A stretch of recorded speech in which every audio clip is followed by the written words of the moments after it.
Welcome to episode 200 of Soccer Works, where we take a look at how soccer works in the U.S. and around the world. 3, 2,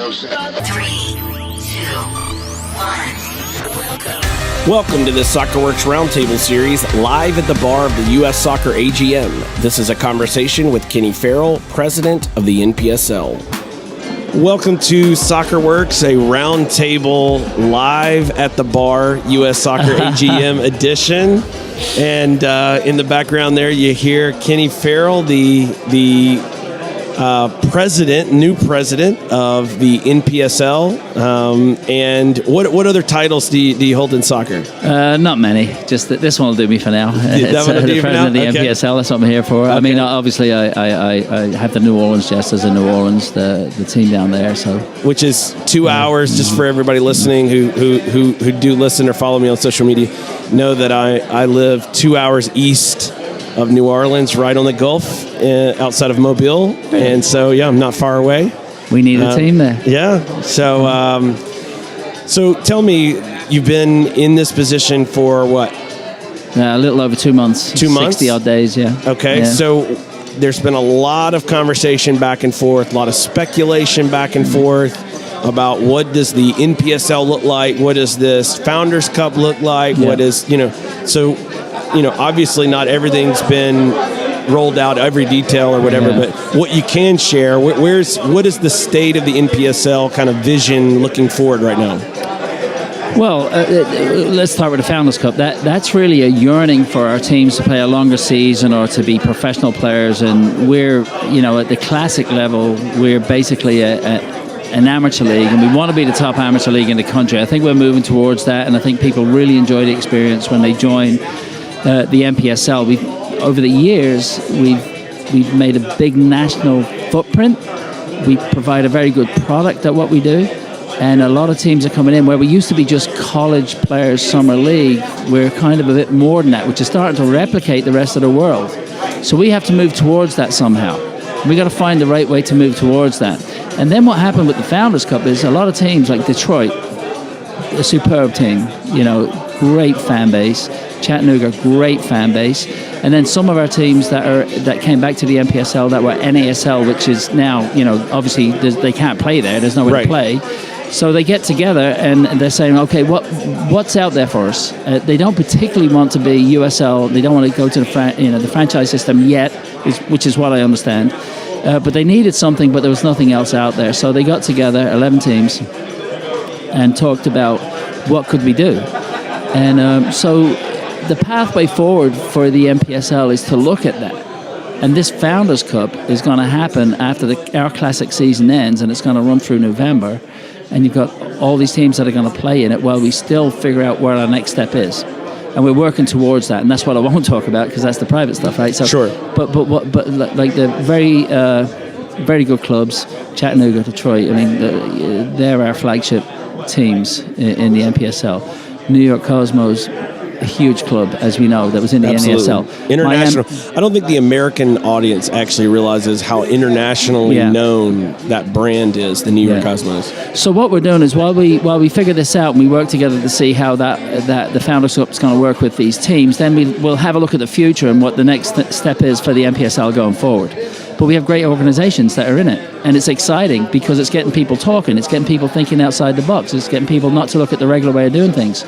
And I don't say that as any kind of negative in anybody that's working in US soccer, because everybody's working to do things better for the country soccer-wise, at the adult level, the amateur level, and the professional level. And I think we're moving into a new phase of how people look at things. And I'm excited to be in that position to be able to help that along and nurture that and open to ideas of how we move the thing forward. The one thing we do recognize at the NPSL is definitively we want to be the best amateur league in the country at what we do right now, and we're an amateur league on the USASA. But it's also a yearning, as I said, for the next step, and we're working towards that and working through that with a lot of great minds, a lot of great owners, a lot of great teams, and we'll see how that goes. But the Founders Cup is extremely exciting, and I think there'll be some great matchups. I mean, can you imagine Chattanooga Football Club that started as an amateur team that has this fantastic fan base and now has national recognition stepping onto the field against the New York Cosmos. Right. Or, these are great games. I mean, Great stories. Detroit City, I think even Detroit, when you look at what they've done in their neighborhood, globally people look at that. You look and you find articles all over the world about Detroit, and they're stepping onto the field against the Cosmos or Chattanooga or Miami or whatever the case may be. And then you've got some other teams that may not have that recognition that get into that. And so that should help their brand locally when they have these teams playing. So let's see how it works out. Everybody's working extremely hard, very diligently to get this thing done. And we'll see where it goes from there. So you mentioned that the Classic season, the Founders Cup's going to begin after the Classic season. That's right. So just not hard and fast dates if you don't have them, but just kind of tentative windows. Classic season ends somewhere around where? We will end the first week in August. Okay. And it's my belief, and I think I don't have it in front of me, but I think the Founders Cup kicks off 1 week later. Okay. So the Founders Cup would then run into where? October, November? Yeah. Again, it's not in front of me, but as far as I remember, I think the championship game will be the first week in November, and the playoffs will be late October. Okay. But again, don't hold me to that, but I think that's correct. Okay. So without prodding into private discussions, and I know that you guys have been having those for quite some time now, and a lot of friends in the league and the ownership of the league, and full disclosure here, worked with you guys last year when it was running Eric Winalda's campaign for president of US Soccer, and you guys were so supportive in that. Thank you again for that. Without getting into any kind of disclosure issues, I don't want to do that. I don't want to press you for that. I'm not going to ask you for that.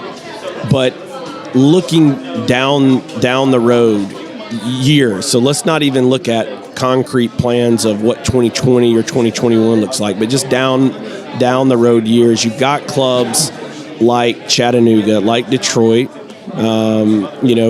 your own club, the Jesters, have been mentioned in the past of having those kind of dreams and aspirations. Stockade, has these long-term ambitions as well, and so many other clubs, great clubs that are a part of the NPSL that aspire to dream and looking for how do you service that? How do you accommodate that? How do you make those dreams become reality? What are some of the things in a broad, general standpoint do you guys look at when you're considering possibilities for what the NPSL looks like down the road? Well, I'll take it a bit broader than that. I think that we have a franchise system that looks very healthy and very stealth. The franchise system is Major League Soccer, and anyone that wants to tear that down, you can if you want, but at the end of the day, they've done a fantastic job. If you were working on that side of it, you're looking at they've got these stadiums, they've got the big teams, they're getting big players, and there's money rolling. So, and then you've got the USL to put together a system on a franchise side that a lot of people don't want to become part of the USL. They don't want to be the franchise, but that's not to denigrate their system and what they do. Sure. What we have on the independent system side, like the independent leagues, is it appears that we have, in my opinion, just if I was to look at from 35,000 feet, I'd say you've got a kind of the nation is starting to organize itself. If if leagues start to define where they're at and become better at what they do, more opportunity is going to come from it. So I think that those leagues need to start talking together, and I think there's room for the franchise system and the independent system. And what we need to do is stop getting distracted by things that we can't solve or we can't control. But let's stay focused on what we can control, and let's build, and let's stay away from the distractions, and let's put the energy into the positive things that we know are out there.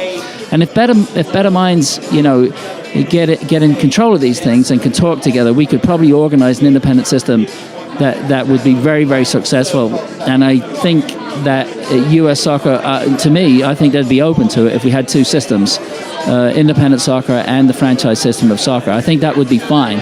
You think the federation would be open to that? Or I don't think they wake up every morning thinking how they're going to stop, independent system soccer happening. I don't buy into that. A lot of people do. I just think that everybody's too busy, and then people are protecting their own territories. Sure. And I think, from the NPSL side, from our staff, our board of directors, and from everyone, we're very confident in what we produce and our product. And we know we've got to get better at it. And But there's also other systems out there that could come together and develop a whole system of independent soccer.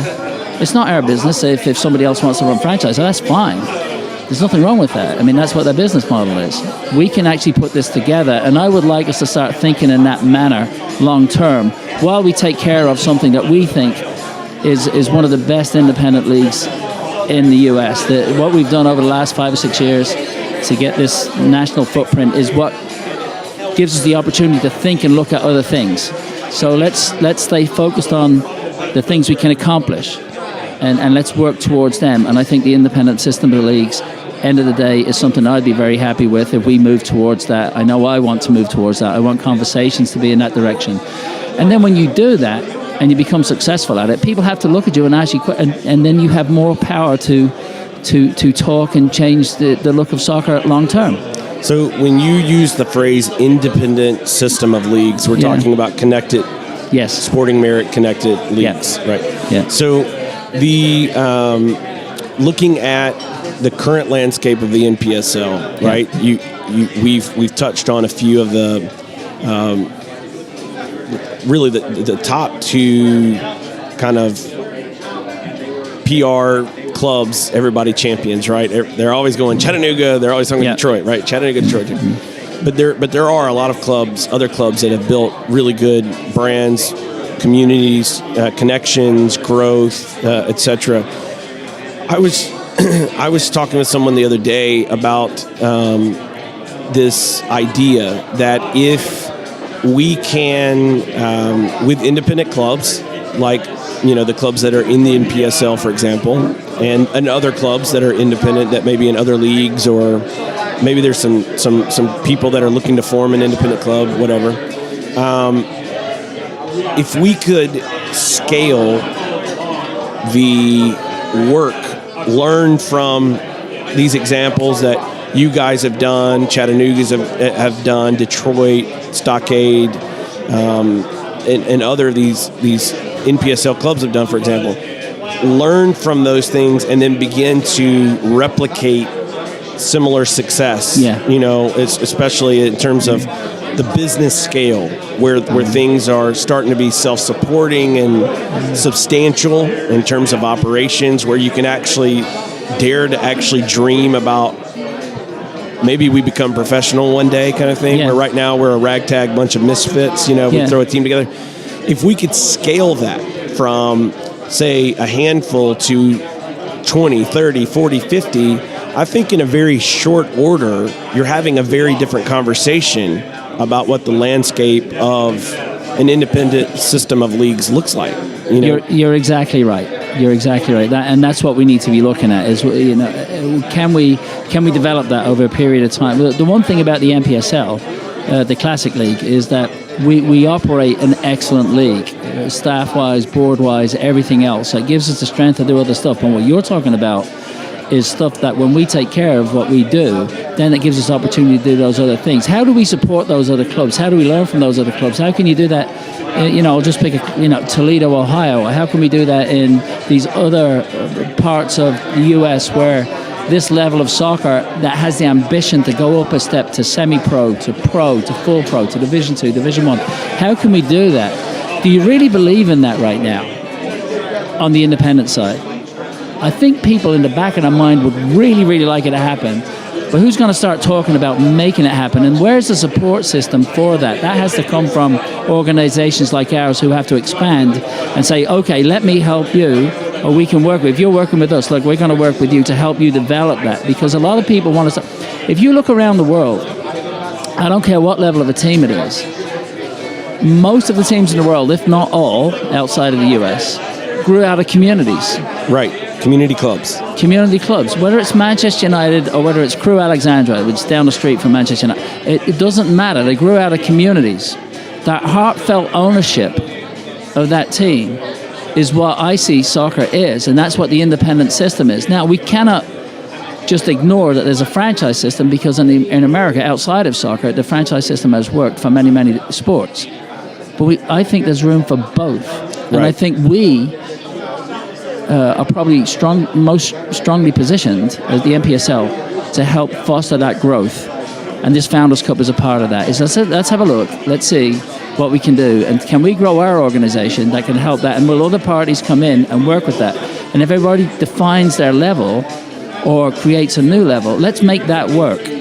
That's where we need to be. And not just, get distracted by what anybody else is doing. You've just got to respect people for what they're doing. Let them go do it. But let us develop this. Right. So when we look at community clubs and we look at making them stronger, one of the things that I've noticed in following soccer around the world, especially in Europe, and traveling to Europe and going to matches, visiting clubs, watching environments where my son is training and playing in international tournaments over there. There is also not just a community aspect, but there's a generational aspect. Yeah. Right? So you've got your senior team, but you're also looking at your reserves and your U23s and your U19s, so on and so forth, all the way down, through the word that's so often used in America, the academy, right? Yeah. As part of this conversation or looking to the future and building out independent league soccer in America, is that part of the conversation that you guys are sharing and debating and tossing around? Is the idea that, hey, we go beyond just a first team league of maybe community club, a true community club that's also generational in terms of having some academies associated or a part of what we do? Yeah, I think it has to be, and I think the way the game has grown so quickly here over the last 20, 30 years with youth clubs and massive youth clubs and amalgamation of youth clubs and all this kind of stuff. But they're still, even though they're out there, they're really just independent systems working together, and it's sporadic. Right. There's a club here, there's a club there, there's a club there, there's another club here, there's another club here, and they're not affiliated really to anything, right? So it grew out of recreational soccer. USYSA has a big regional, 10 different age groups or 8 different age groups with, so many states. I understand, I get it.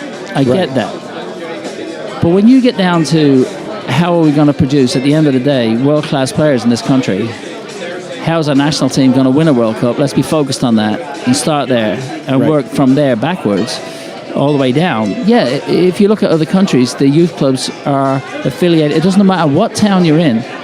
It might be a Division 4 level pro team or a semi-pro team. The youth club is attached to that. Right. They're the first people to scout the kids. Right. Their best coaches want to get into the pro clubs. Right. In most countries. So, and they've got to lend their ability back down to the youth. They're working, no matter where they start, they want to work up the ladder, but the ladder's not connected. So what you're doing is you're leaving it behind. If we want to find the best talent, train the best talent, develop the best talent, it's all got to get connected at some stage. And that's a conversation that needs to be had. And that needs to come from the top down. You can't be in your community, just talking about this and trying to educate parents who pay the bills or clubs who are doing extremely well financially because they run their own system. Right. They don't need to go anywhere. The conversation needs to start. That happens everywhere else in the world, and there is a connection. And the best players and the best coaches always seem to come to the top. And if you come through a youth program that's a recreational program somewhere, and you make it into their academy, and then all of a sudden you're looking at playing in their reserve team, and it might be a low-level team somewhere in some country, even the US. Right. And all of a sudden you're doing so well, you get into the NPSL team or the PDL team if it's USL. It doesn't matter. Then all of a sudden you're picked up and then some other club is picking you up from there. We're missing all those opportunities. I think there's more people, personally, people might think I'm crazy for saying this, that are eliminated at 8, 9, 10, 11, 12 years old because they're not all-stars. Right. And we don't talk about it. And if you look at when obviously with our top players, there's a lot of effort put in to make our top players the best in the world. We've been, we compete in World Cups at under 17, under 19 at the US. But we really don't compete at the top level where we should be. There's a bit of a fad about that. It's not really true. Sure. We're not up there. Well, if you're cutting players out because at 8, 9, 10, 11, 12, because you're not able to win a game for somebody at that, the best coach is going to go with the best team. Right. The other kid is going. So really, when you're picking the best, less than 1%, you're cutting out 99% of the other players that may be great players later on. The end of the day, the average level of the youth player in the United States is not good enough to produce world-class players. And I'm not talking about the micro, the best athletes. I'm talking about the macro. I'm talking about raising the level completely. That's why the system needs to get organized, because the only way to do that is organize the system. If Pulisic was one of our best players, he got pushed by going to another country where the average player was better and the top players were better. Right. Our average player is not good enough. We look at the top players, we don't look at the average. We've got to raise the average. It's a long-term goal, but it's a conversation we have to have. Absolutely. And I think that is such a good way to talk through that whole idea of connectivity. Yeah. And not just, looking at connectivity to a community, but connectivity generationally, what that means in terms of development, what that means in terms of quality, and ultimately, what that means in terms of our national teams, as well as our domestic game. I mean, I did some research. I put some of this out on a podcast recently, looking at the dollar spend per sports fan of a sport in America. So when you look at American football and you look at the NFL, the number per fan that is spent on average of a general American football fan is a little over $100 per fan. When you look at the NBA, it's right in that same $100 to $200 range. When you look at Major League Baseball, it's a little bit higher, but that's a little skewed because there's fewer fans, but there's 162 regular season games. So, you start to see that just sheer volume of games, skews that number.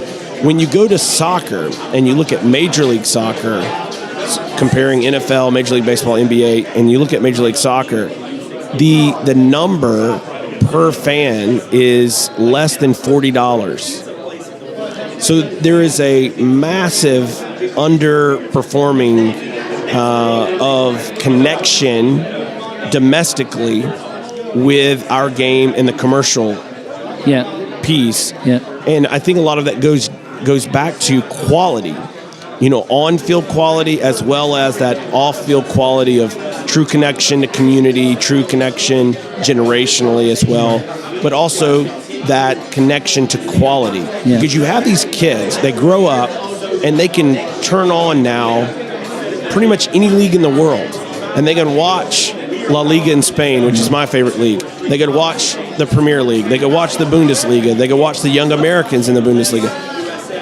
When you turn on, a Major League Soccer, it's not resonating with these young fans. The kids that really, really love soccer, generally, by and large, are talking about Barcelona. They're talking about Liverpool. They're talking about Man City. Borussia Dortmund. Mm-hmm. They're not going around going, hey, how about Houston Dynamo versus Atlanta United? Not to say that doesn't happen. I'm just saying on the same scale, it's not there. And I think what you were alluding to in terms of creating an environment where that becomes the priority, the quality rises, and then all of a sudden now everything becomes more attractive. Everything becomes more passionate. Every community becomes engaged with what they are experiencing in person, but also what they're wanting to tune into on TV or follow on social media because it means something to them. Do you agree? No, absolutely. You're hitting on something. What you're talking about is taking ownership of your local community's top team. And the connectivity, that top team is connected to the big team somewhere, and that big team's connected to the national team somewhere. But it's all about community. It's the local ownership. The local ownership comes from bringing your players through. As you see in lower division soccer all over the world, they bring the lower players through and they go on to big teams and they become famous. You start to feel ownership of it. Until you feel ownership of it, it's just an entertainment. Right. It's just entertainment. I'm going for an afternoon or an evening of soccer and it's 2 hot dogs and 2 beers. But what I'm saying is the ownership part of it, the passion side of it, has to come from that. We're not connected that way yet. Right. And I think people need to start thinking that way. But I think that, that starts with a conversation of looking at things a little bit different. And the conversation will lead to people actually starting to accommodate that. And that's a long-term goal. But that has to happen, because sometimes you go to a Major League Soccer game, which is great, don't get me wrong. It's great, but sometimes it feels it's just like an entertainment venue. Do I go there or do I go to the theater? Right. Sometimes it feels like that. You can't say that when you talk about, Atlanta and the passion they have there. But if you're bringing young players through that started in your recreational program 15 years ago that have gone on to play great level college soccer or playing in the MLS, and you're proud of that, you're tying the community into that, and that is where the success is going to come from. It's the ownership of the team from the community. But it's got to be connected. It can't be a youth club out there and a lower league pro club there and some other club here, and there's no connectivity through the academy or through the connection to the clubs and to everybody having the same goal. That's something that we don't talk about a lot, but we need to start talking about. So another conversation I get into often about community clubs, generational clubs, are local rivalries. Creating drivable matches that matter, right? So, you and I are not far apart geographically where we live. A couple hours apart on the same interstate. So having local rivalries ratchets up the passion. Yes. It ratchets up the energy, the buy-in, the commitment.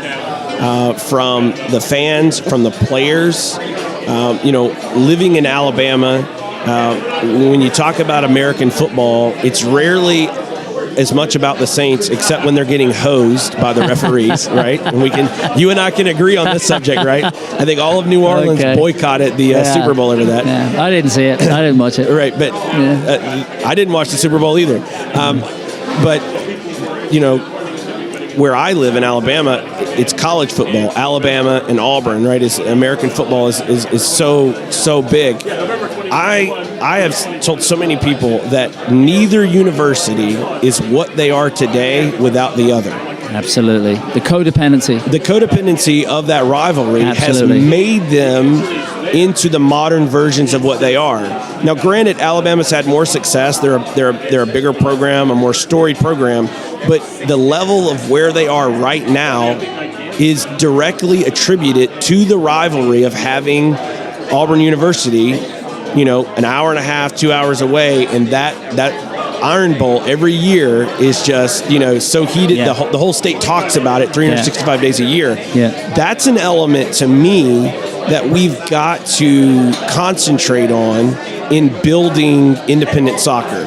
Is not just going, how can we find a team to go in this city, but it's like, how can we find a team and another team that's close by, so you create that back and forth rivalry. You've got derbies and you've got classicos and you've got everything in soccer that drive they drive every other game in the season because you're waiting for that one. Right. And it's your passion is like the T-shirt you buy, the Christmas presents, the birthday presents, everything is of your color, right? Whether it's Alabama or whatever team that is their biggest rival. LSU, from where I'm from, is a massive rival, right? Absolutely. So Mobile, New Orleans, we should have that. We should have a better Gulf Coast region with the NPSL, which we don't have, which we're striving to. But that passion is better for business, one, but it's better for the sport overall.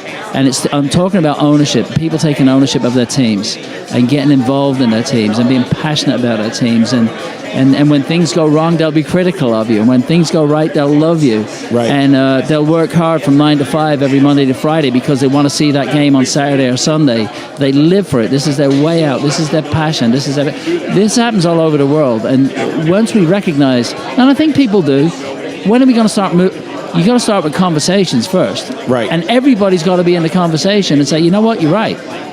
You're right, that's how it is. Now, how do we get there? Now, tactically, how do we get there? But, philosophically, this is what we should be doing. This is the answer. Right. And so the conversation has to start. Like at the NPSL, I know we've got a great opportunity because we're a very strong organization to have these conversations. We're not fearful of anything, and we're respectful of most. But we will have the conversation, and I'll continue to talk about it. And as long as I'm here, I'll just keep talking about that and see if people will move in that direction. So How long have you been personally involved with the NPSL as a club? Obviously, I know you were on the board before you became president. How long have you been associated with the NPSL? 7 or 8 years. 7 or 8 years. Yeah. Okay, so in the 7 or 8 years that you've been on the board, and now kind of preparing for 2019 and then into the future, what has changed? Where have you come from in 7 to 8 years to now? For the NPSL, when I first went there, it had no national footprint. I don't think it was really defined as a league as to what they were. They didn't know. They were basically a renegade league that didn't want to be part of something else, and the passion kicked it off. And then we started to put some vision on what we could be and where we could go. And our strategic decision making was based about building a national footprint, having the ability for teams that did not want to be in a franchise system to be independent teams that could play in a league and do the same thing. So we did that well. So we had to identify that we were about player opportunity. And we didn't run the combine this year because we have the Founders Cup starting. And we developed a player combine over the last 4 or 5 years where honestly players want to play because they want a chance to go somewhere. If they're their best players and they can represent their region, or we developed that. We developed a national TV show that reflected on every game across the country. We were having games filmed and showing highlights, and everyone was connected together. And we just started to build assets, and people started to buy into the assets we were building. And now the clubs who are playing short seasons and a lot of them very dependent on college players, are now looking for extended seasons because they're not just college players. And when you look around and I'll use England as an example. I come from the British Isles. I'm Irish, but I come from there. And you look at the conference, and they have professional teams, or they have high-level amateur teams that play very high-level soccer, and they're playing year-round. Well, we're looking at that too, and we're starting to prospect that. We need it. It. I think that helps American soccer get better overall. But understanding where you are in the game is very important, because I often talk to people that have something going for them, and then they start saying, well, we can do this, we can do this, we can do women's, we can do kids, we can do this, we can do everything. No, focus on what you're doing, make it better, and keep improving on it. And then if we keep doing that, we'll get organized naturally, right? And everybody will benefit from it. And I hope we can go that way. I think the NPSL, under myself and Joe, when we were organizing this, I think we did well. I mean, I hate to pat ourselves on the back, but we did a great job developing a national footprint and something that everybody could benefit from if they played in the league. And the value of getting into our league was there. It wasn't non-value. It's real value. You'd see they're in it. It's there, and we want to move that on to the next level because it's given us the opportunity to do that. We're trying to figure out what that is. We're looking at that through the Founders Cup, and fair play to every team in the Founders Cup that has taken, some risk, to be honest with you, to go and do it. So let's make it work, and then we'll figure it out as we go forward into 2020, 2021, and maybe if we all listen and talk to each other, we'll get great ideas out of every organization in the country, because it's the only way it's going to happen. At the end of the day, I say let's produce world-class players and let's win a World Cup. Every one of us has a piece in creating that. Right. And we have a responsibility for that. So with that in the back of your mind, you can only do what you can control and be good at. You can't worry about what you can't control. So make what you do the best it can possibly be, and work with the others that do other stuff. So let's change the perspective, and let's start working together to make that happen. So I want to ask a procedural question. Sure. So looking at the U.S. soccer bylaws and policies, it allows for any club in the country to sign a professional player and register that contract. Go through they have a process that anybody out there, you can download, you can find the bylaws and policies, you can read them, and it walks you through the process. It's that part is. For all the conspiracy theorists out there on every issue who thinks that everything is hidden, and there are a lot of things that you can actually find, and you may not agree with all of them, but there are a lot of things that are documented. And so looking at some of that documentation that is there, you can see a pathway for a project like this to happen. Yep. My procedural question is, looking at that, are there any roadblocks or hurdles to going down that pathway with being sanctioned under an organization like U.S. Adult Soccer? Does NPSL as an organization, do you have the ability to have professional players in your organization procedurally? Kind of. Yeah. No. So look, if you want to get procedural, we learn as we move forward, as we delve into new things, the things that we don't understand that we're now getting to understand.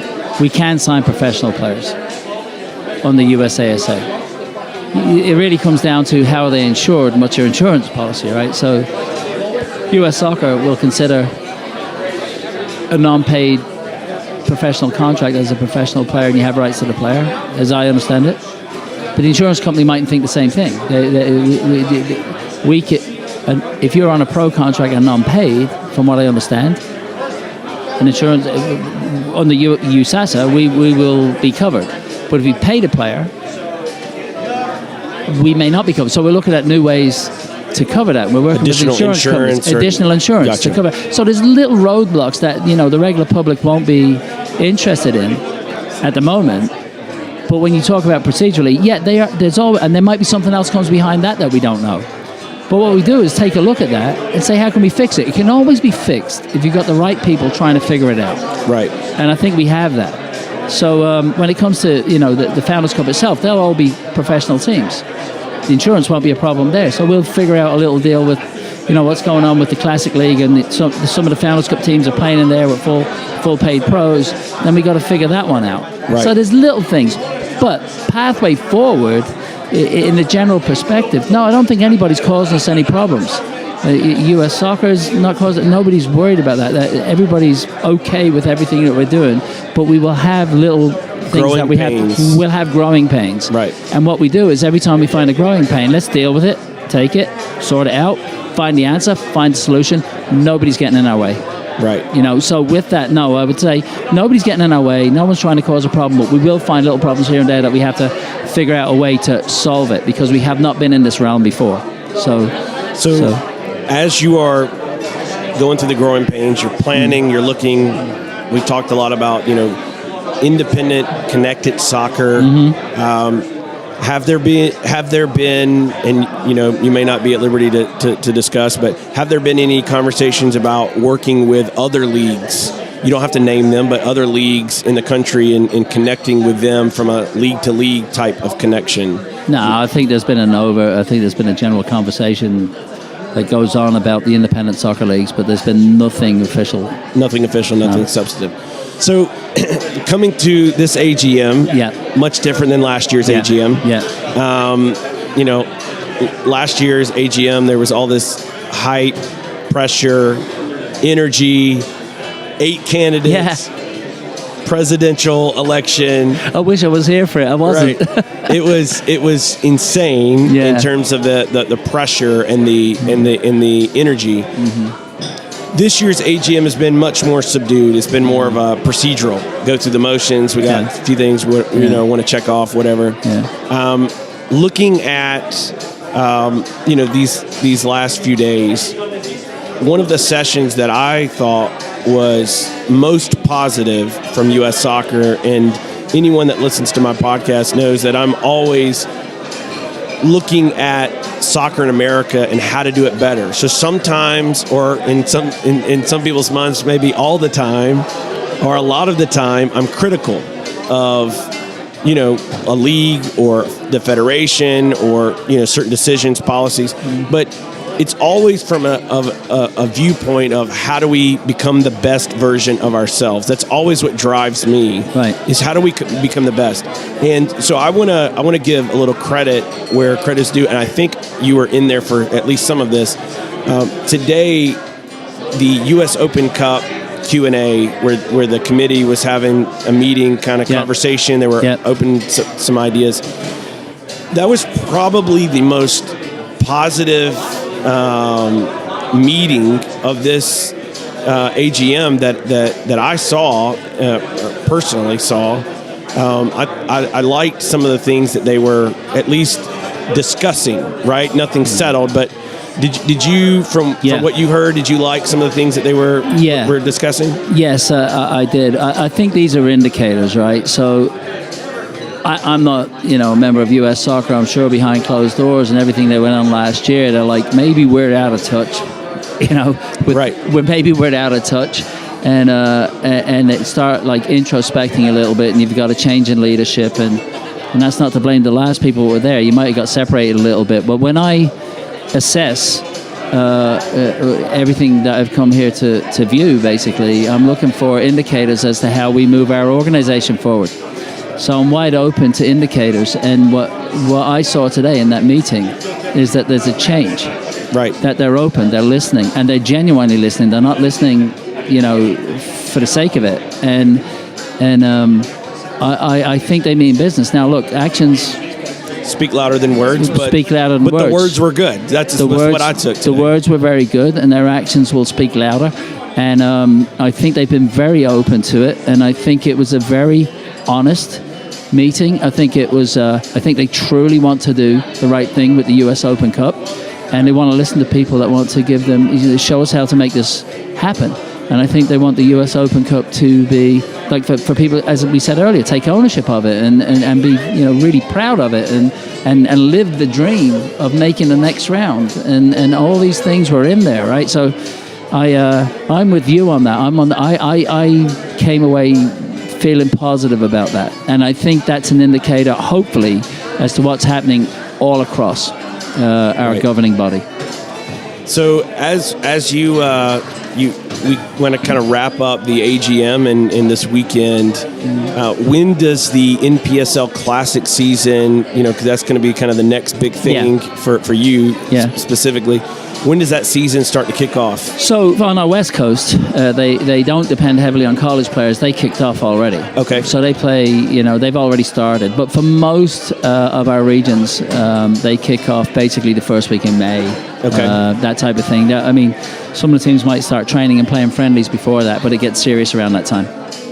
So one of the last things, looking at where you are with the league and the Founders Cup and looking at new ideas and building on that. What are you guys looking at in terms of Open Cup? Is that going to be something that you guys embrace as part of that kind of Founders Cup and Classic? Like we're going to go all in and try to really embrace that competition? Absolutely. I've been working with Sean Flynn from Miami FC. I'm the chairperson of, obviously, the NPSL. And he is kind of the head of the group that is playing in the Founders Cup. And discussions are really good, very positive. And once we get the Founders Cup schedule organized and all those teams ready to play, we'll talk about various other things, including US Open Cup and everything else.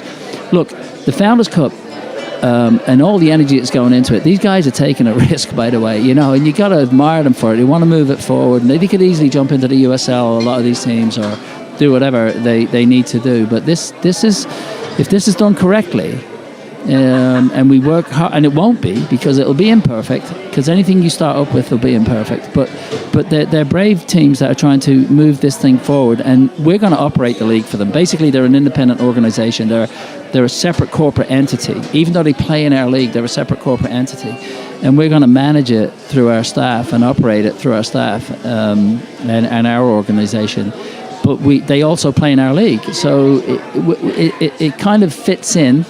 We're evaluating it as it goes forward. We've got to do the best job we possibly can with it, and then learn from it. And the stepping stones, right? It's stepping stones. It's an important part. It's an important part of our operation, and I think these are going to be indicators of to how we move forward in the future.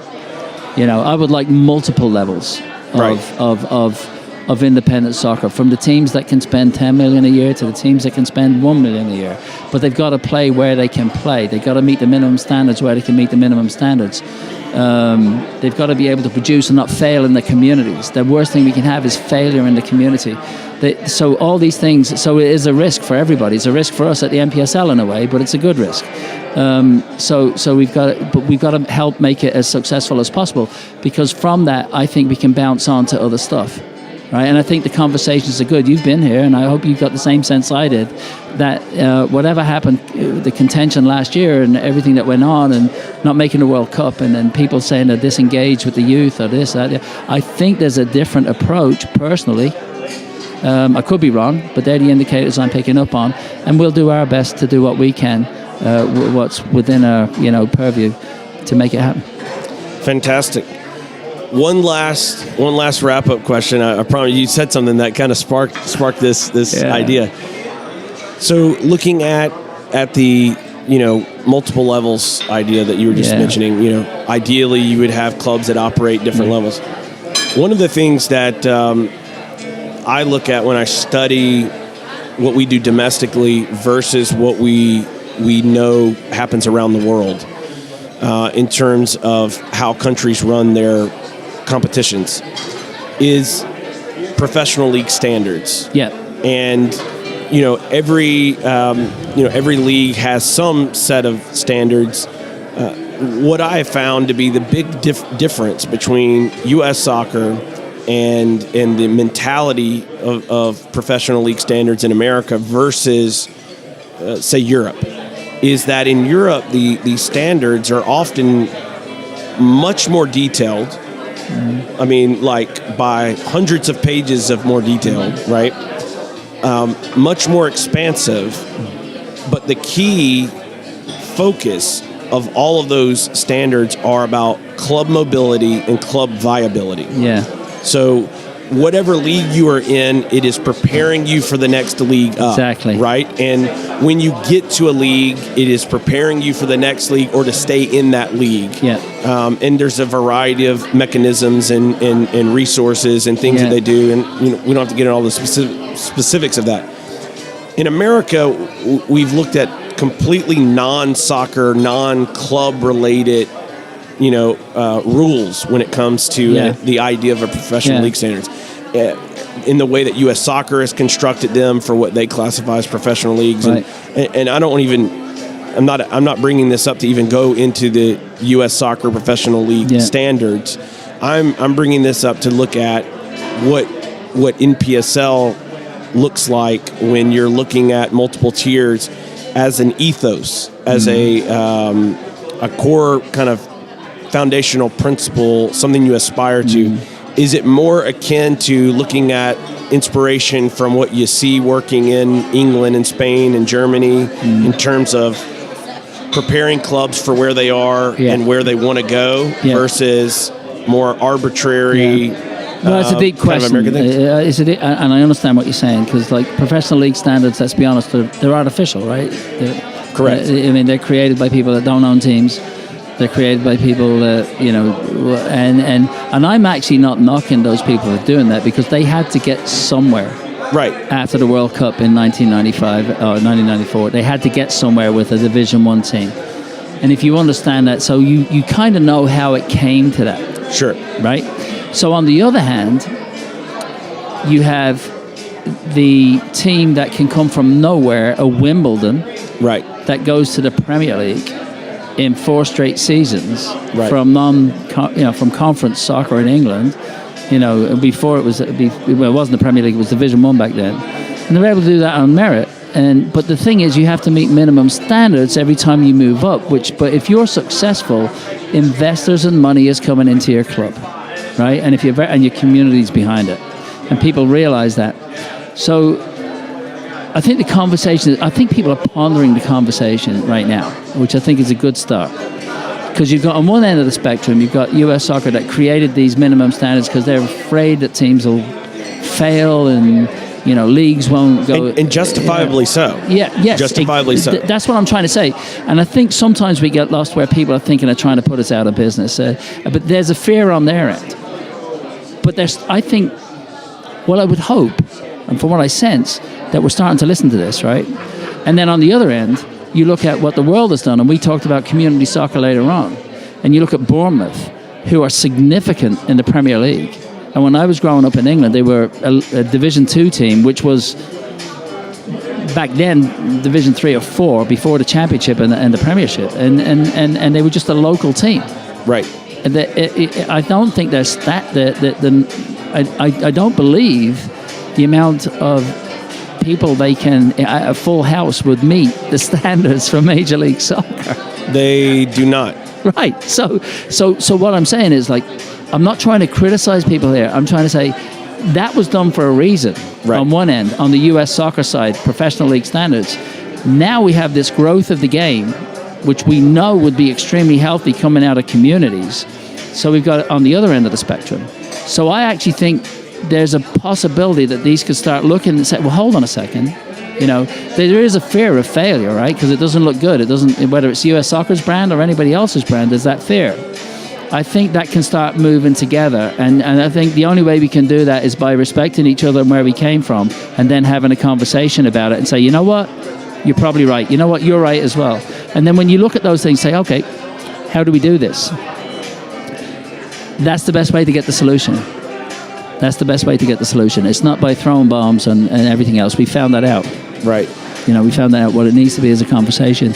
And I think real people will stop and talk. And why I say that is because, you had a positive feeling from the US Open Cup meeting. So did I. And that's an indicator that we have a chance to start that conversation. It's fantastic. And it's a great place to end this conversation with Kenny Farrell of the NPSL, the New Orleans Jesters. And thank you so much for coming on the show. And I'm sure we will talk again soon. All right. Take care. Thanks for having us. I don't know how this happened, but it did. Awesome. All right. Take care. Thanks for listening to this SoccerWorks Roundtable series live at the bar of the U.S. Soccer AGM. This has been a conversation with Kenny Farrell, president of the NPSL. I'd like to thank Kenny for coming on the show. As always, you can learn more about SoccerWorks by visiting wrk.mn/SoccerWorks. Until next time.